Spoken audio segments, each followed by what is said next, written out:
பள்ளிக்கல்வித்துறை அமைச்சர் அன்பில் மகேஷ் பொய்யாமொழி செய்தியாளர்களை சந்தித்து வருகிறார். அதனை நேரலையில் பார்க்கலாம். நடவடிக்கை துறை ரீதியாக அது நாங்கள் நடக்கப் போகிறது. அதனால தான் இன்றைக்கு எந்த இடத்துல எங்களுடைய பிள்ளைகளுக்கு தவறான கருத்துக்கள் பதியப்பட்டிருக்கின்றதோ அதே இடத்தில் நாங்கள் முற்போக்கு சிந்தனையை கொண்டு நம்முடைய ஒரு தலைமை ஆசிரியராக 30 ஆண்டு காலம் பணியாற்றியவரை கொண்டு நம்முடைய பிள்ளைகளுக்கு எது தேவை என்பதை எடுத்து சொல்லுகின்ற விதமாக இன்றைக்கு கல்வி மட்டுமே சமத்துவ வளர்ச்சி மிகப்பெரிய ஆயுதம் என்கின்ற இந்த கருத்தை நாங்கள் வைத்திருக்கின்றோம். இது ஒரு புறம். தவறுக்கு யாரு காரணமாக இருந்தாலும் சரி, ஏற்கனவே தெரியும் கடந்த காலங்களிலே நடந்த பிரச்சனைகள், குறிப்பாக இந்த ஒரு சில பத்திரிகைகளை வாங்குகிறார்கள் என்கின்ற பிரச்சனை வந்தபொழுது உடனடியாக அதற்கான துறை ரீதியாக அவங்க ஆக்ஷன் எடுத்தோம். அந்த சிஓ யார் காரணமோ இமிடியேட்டாக அதுக்கு ஆக்ஷன் எடுத்தோம்.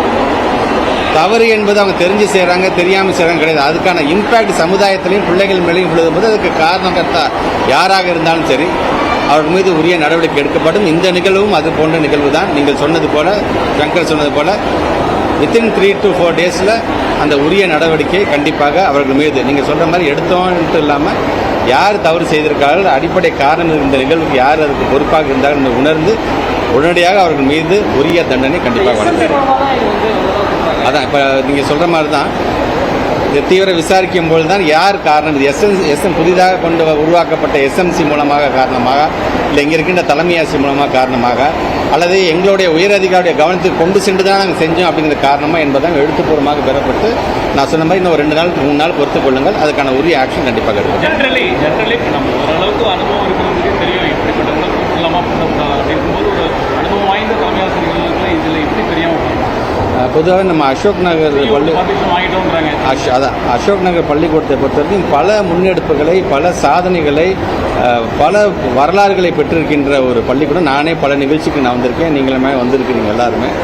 அதையும் தாண்டி இப்படிப்பட்ட ஒரு நிகழ்வு நடைபெற்றிருக்கிறது என்பது வேதனைக்குரியது என்பதை சொல்வதை காட்டிலும் இது கண்டிக்கக்கூடியதாக, கண்டனத்திற்குரியதாகத்தான் ஒரு அமைச்சராக நான் என்னுடைய கருத்தை பதிவு செய்கின்றேன். இது தவறு யார் செய்தாலும் சரி அதுக்கு உரிய நடவடிக்கை கண்டிப்பாக எடுக்கப்படும். ஏற்கனவே பல நேரங்கள் நம்ம சர்க்குலர் கொடுத்ததாகவும் சரி, ஒவ்வொரு மாதம் நடக்கின்ற சிஓஸ் மீட்டிங்லையும் வலியுறுத்தி ஒரு சர்க்குலரை நீங்கள் இஷ்யூ பண்ணும்போதாக இருந்தாலும் சரி, ஓரலாக இன்ஸ்ட்ரக்ஷன் கொடுக்கும்போதாக இருந்தாலும் சரி, இதெல்லாம் மனதில் வைத்துக் கொண்டு தான் கொடுக்க நம்ம இவ்வளவும் சொல்லியிருக்கோம். நாங்கள் அதையும் மீறி இது மாதிரியாக நடக்கும்பொழுது நீங்கள் சொன்ன மாதிரி இது எங்களுடைய உயரதிகாரியுடைய கவனத்துக்கு கொண்டு சென்று செய்தார்களா, இல்லது அவர்களாகவே தங்களாகவே இந்த முடிவை எடுத்து செய்தார்கள் என்பதை உரிய விசாரணை மேற்கொண்டு அதற்கு காரணமாக இருக்கின்ற அதிகாரிகள் யாராக இருந்தாலும் அவர்கள் மீது நடவடிக்கை. பள்ளிகள்ல ஆன்மீகம் நடத்தக்கூடாது, பேசக்கூடாதுன்னு எந்த சட்டத்தில் இடம் இருக்குன்னு அவங்க கவனம் பண்ணிக்கிறாங்க.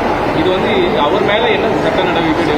அதான் நானும் நம்முடைய ஆசிரியர், தமிழ் ஆசிரியர் சங்கர் சார், அதனால தான் இன்னைக்கு குறிப்பாக கூட்டிகிட்டு வந்ததுக்கு காரணம், ஒரு ஆசிரியர் இனம் என்பது எப்படி இருக்க வேண்டும் என்பதற்கு நம்ம சங்கர் சார் மாதிரி ஆளுங்க அதை நீங்கள் உதாரணமாக எடுத்துக்கொள்ள வேண்டும்.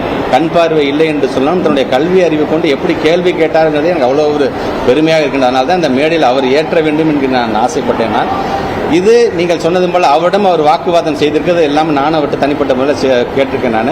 பட் அவர் அது சார்ந்து அதுக்கான கம்ப்ளைண்ட் கொடுக்காது அவருடைய விஷயம், அது அவருடைய இஷ்டம் என்று சொன்னாலும் எங்களை பொறுத்த வரைக்கும் அந்த காணொலியின் மூலமாக பார்த்ததை வைத்துக்கொண்டு கண்டிப்பாக அவர் மீது, அந்த மகாவிஷ்ணு என்று சொல்லக்கூடிய அந்த நபர் மீது கண்டிப்பாக உரிய நடவடிக்கை எடுக்க வேண்டும் என்பதுதான் துறை அமைச்சர். ஏன்னா இது ஏன் பிரமிசஸ், ஏன் ஏரியாவுக்கு நீ பேசி போயிருக்கிறீங்க, என்னோட ஆசிரியரை நீ அவமானப்படுத்திட்டு போயிருக்கிற, அதனால ஒன்றை நான் அவ்வளோ சீக்கிரம் நான் சும்மா விட மாட்டேன் என்பதை இந்த நேரத்தில் அடுத்த திட்டமாக தெரிவித்துக்கிறேன்.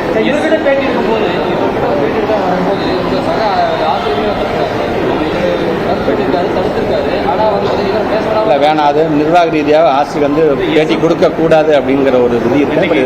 பட் எதுவாக இருந்தாலும் நான் அவருடன் அமர்ந்து பேசும்போது கூட நானும் அவருடன் நான் சிலது நீங்கள் துணிஞ்சு பண்ணுங்க, நாங்கள் நிற்கிறோம் ஏன்னு சொன்னோம், மறப்போம் மன்னிப்போம் இருப்போங்க ஏன் அப்படின்னு சொன்னாங்க. பட் அது அவருடைய பெருந்தன்மையை காட்டுகின்றது. ஆனால் என்னை பொறுத்த வரைக்கும் எங்கள் சங்கர் சார் அவன் பேசினதை என்னால் கண்டிப்பாக சும்மா விட முடியாது என்பதை நான் தெரிவிச்சுக்கிறேன். கண்டிப்பாக அந்த வருகின்ற எவிடன்ஸ் நமக்கு தேவை. எவிடன்ஸே இருக்குது, அதில் வீடியோவே இருக்குது. அந்த வீடியோவுக்கு தகுந்தாற் போல் அவரோட நீங்கள் சொல்கிற மாதிரியான ஒரு மிகப்பெரிய ஒரு விசாரணை நடத்தப்பட்டு உரிய நடவடிக்கை அவர் மேல் எடுக்கப்படும் என்று நான்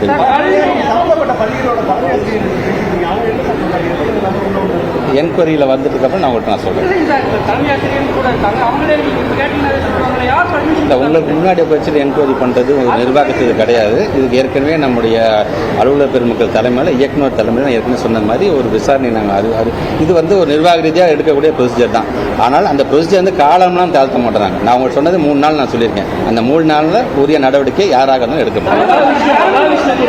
மகாவிஷ்ணு ஏதாவது உங்களை மீட் பண்ணி மகாவிஷ்ணு குறித்து அவருடைய ட்ரஸ்ட் குறித்து உங்களுக்கு முழுக்கே தெரியுமா? இல்லை, நீங்கள் வந்து இந்த ஃபோட்டோ வச்சுட்டு கேட்குறீங்க. அவர் எல்லா அமைச்சரையும் பார்க்குறாரு. எனக்கு விசிட்டர்ஸ்னு பார்த்தீங்கன்னா ஒரு நாளைக்கு 100 பேர் பார்க்குறேன். ஆளுக்கு வந்து ஃபோட்டோ எடுத்துருக்காங்க.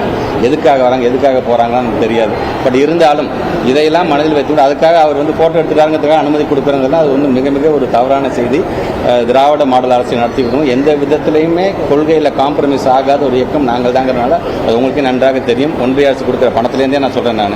அவன் சொல்கிற NEP கூட எங்கள் கொள்கை ரீதியாக நாங்கள் காம்ப்ரமைஸ் பண்ணி அந்த பணத்தை எங்கள் வாங்கினீங்க அவசியம் கிடையாதுங்கிற மாதிரி தான் எங்களுடைய முதலமைச்சர் எங்களை வளர்த்துருக்கோம். அதனால் நீங்கள் தயவுசெய்து அதையும் இதையும் நீங்கள் முடிச்சு போடலாம். இந்த மாதிரியான நபர்கள் ஒரு இன்டென்ஷனோட தான் செயல்படுறாங்க அப்படின்னு பார்க்க முடியுது. அதாவது நாங்கள் எல்லா அமைச்சர்லயும் சந்திக்கிறோம் அப்படின்னு ஒரு இன்ஃபுளுன்ஸை பயன்படுத்துறது பேசக்கூடியவர்கள் அதான் நான் சொன்னேன். பேசக்கூடியவர்கள் யாராச்சும் மோட்டிவேஷனல் ஸ்பீக்கர்ஸ் நீங்கள் கொண்டு வரீங்க, நல்ல எண்ணத்தில் கொண்டு வரீங்கன்னு ஆசிரியர் ஆசைப்படுறது தவறு கிடையாது.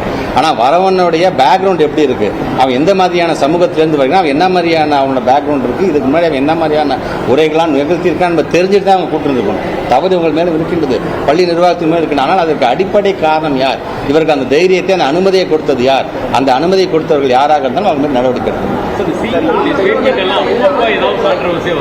ரீசென்ட்லி விநாயகர் சதுர்த்தி மேட்டர்ல ஆகட்டும், திருச்சி, பெரம்பலூர், புதுக்கோட்டை, இது போல ஒரு முறைப்படுத்தாத நிலையில பண்டிகைக்கு ஏன் இவ்வளோ கேப் வருது?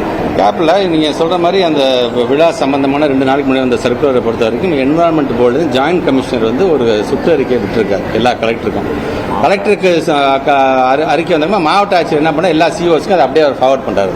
இவங்க வந்ததுக்கு அப்புறம் அதை அப்படியே எல்லாத்துக்கும் வந்து ஒரு இன்ஸ்ட்ரக்ஷன் கொடுக்குறாங்க. இது வந்து யார் கரைக்க போகிறாங்களோ அவங்களுக்கு கொடுக்க வேண்டிய இன்ஸ்ட்ரக்ஷன். இதுக்கும் எங்களை பள்ளி பிள்ளைங்களுக்கு சம்பந்தமே கிடையாது. ஆனால் தேவையில்லாத இந்த விஷயம்லாம் வந்து உடனடியாக அந்த என்விரான்மெண்ட் ஜாயின்ட் கமிஷன் மீது உடனே சீஃப் செக்ரட்டரி சொல்லி உடனே நீங்கள் ஆக்ஷன் எடுக்கணுங்க. இவர் தவறுதலான காட்டக்கூடிய அந்த வழிகாட்டுதல் மூலமாக எங்களுடைய பள்ளி பிள்ளைங்களுக்கு இது போன்ற தவறுதலான ஒரு சர்க்குலர் வந்து எங்கள் COs வழங்குறாங்கன்னு சொல்லி அதுக்கான ஆக்ஷன் எடுத்திருக்கோம். ஆளுநர் சொல்லியிருக்காரு, தமிழகத்தில் மாணவர்கள் மத்தியில் போதைப்படம் கஞ்சா மட்டும் சொல்லிட்டு இருக்காங்க. ஆனால் தாண்டி வெளிநாட்டுகளுக்கு போதைப்படம் நேற்று கூட பத்திரிகை துறை நண்பர்கள் கேட்கும்போது கூட நான் பதில் சொன்னதுதான். நம்முடைய மாண்பு தமிழ்நாட்டு முதலமைச்சர் வந்திருப்போ எத்தனை லட்சம் சொத்துக்களை முடக்கி இருக்கிறார். இது போன்ற விஷயங்கள் ஈடுபடக்கூடியவர்களுடைய சொத்துக்கள் முடக்கப்பட்டிருக்கின்றது. எத்தனை லட்சம் வழக்குகள் அவர்கள் மீது பாயப்பட்டது என்று இரும்புகரம் கொண்டு ஒவ்வொரு நாளும் இன்னைக்கு அதை அடுக்கி கொண்டு தான் இருக்கின்றார். பட் ஆனால் அதையும் மீறி நீங்கள் சொல்றது பார்த்தீங்கன்னா ஒருத்தர் கருத்து சொல்லியிருக்காரு. அவர் அந்த கருத்து மட்டுமா சொல்லியிருக்காரு, நம்முடைய பாடத்திட்டத்தை பற்றியும் கருத்து சொல்றாரு, நம்மளுடைய சிஸ்டத்தை பற்றியும் கருத்து சொல்றாரு, எஜுகேஷன் சிஸ்டத்தை பற்றி அவர் இதுக்கான ஒரு வேலையை தொடர்ந்து செய்து கொண்டிருக்காரு தான் அதை பார்க்கலாம்.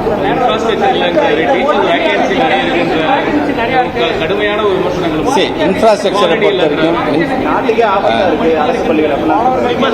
வரைக்கும் சார் எல்லாரும் இங்கே வந்திருக்கேன். எல்லாருமே ஏதோ அரசு பள்ளியில் படிச்சிருப்பீங்கல்ல, உங்கள் வீட்டில் சொந்தக்காரங்களாம் அரசு பள்ளியில் படிச்சிருப்பாங்களா, எல்லாம் வீணாக போயிட்டாங்களா?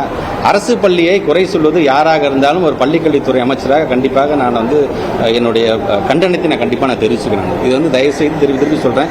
நீங்கள் மாநில பாடத்திட்டத்தையும் எங்களுடைய அரசு பள்ளியோட பிள்ளைங்களை பற்றி எங்களுடைய பாடத்திட்டத்தை பற்றியும் சொல்வது என்பது எங்களுடைய ஆசிரியர் பெருமக்களும் எங்களுடைய மாணவ செல்வங்களும் எங்களை அவமானப்படுத்துவதற்கு சமம். இன்றைக்கு எவ்வளோ பேர் நீங்கள் வந்து ISROவில் இருக்கின்ற டேரக்டர்ஸ்லேருந்து சரி, மயில்சாமி ஐயாவாக இருந்தாலும் சரி, இப்படி ஒவ்வொருத்தரும் பார்த்தீங்கன்னா எல்லாருமே ஏன் நேற்று நான் பேசும்போது சொன்னேன், 40வது சீஃப் ஜஸ்டிஸாக நான் இருக்கிறேன்னு ஒருத்தர் சொல்கிறார், இருக்கிறேன் என்று சொன்னால் நானும் அரசு பள்ளியில் படித்து வந்தவன் சொல்லும்போது இதெல்லாம் எங்களுக்கான பெருமை. இன்னைக்கு என்ன பொறுத்த வரைக்கும் ஏன் பத்திரிகை துறை ஊடகத்துறை சார்ந்திருக்க நண்பர்கள் வாயிலாக கேட்கிறேன். நான் எல்லா ஆசிரியர் பெருமக்களும் சரி, ஒவ்வொரு பள்ளிக்கூடத்திலிருந்து நம்முடைய பிள்ளைகள் என்னென்ன சாதனைகள் செய்திருக்கின்றார்கள், எங்கெந்த இடத்துல இன்னைக்கு உயர் பதவியில் இருக்கிறார்கள், யார் யாரும் ரிட்டையர்டான டீச்சர்ஸ் இருந்தாலும் பரவாயில்ல, உங்களுடைய பதிவுகளை நீங்கள் கொடுங்க. அப்பதான் அரசு பள்ளிங்கிறது என்ன செஞ்சிருக்கு, தமிழ்நாட்டில் நாம் எப்படி முன்னேறி கொண்டிருக்கிறோம் என்பதை இந்த மாதிரி கருத்துக்களை யார் வைக்கிறார்களோ, துறை சார்ந்து நாங்கள் வச்சா கூட நீங்க அரசியல் நீங்க சொல்றீங்க, அதெல்லாம் கடந்து ஒவ்வொரு ஆசிரியர் பெருமக்களுடைய வேண்டுகோளாக நீங்க உங்களுடைய பதிவுகளை நீங்க கொண்டு வாங்க. நீங்க பதிவுகளை கொண்டு வரும்போது தான் ஒட்டுமொத்தமாக நம்முடைய மக்களுக்கு, பொதுமக்களுக்கும் இன்னும் நம் மீது ஒரு நம்பிக்கை வரும். இது போன்ற கருத்துக்களை வைப்பவர் யாராக இருந்தாலும் அவருக்கு பதிலடியாக இருக்கும் தெரியும்.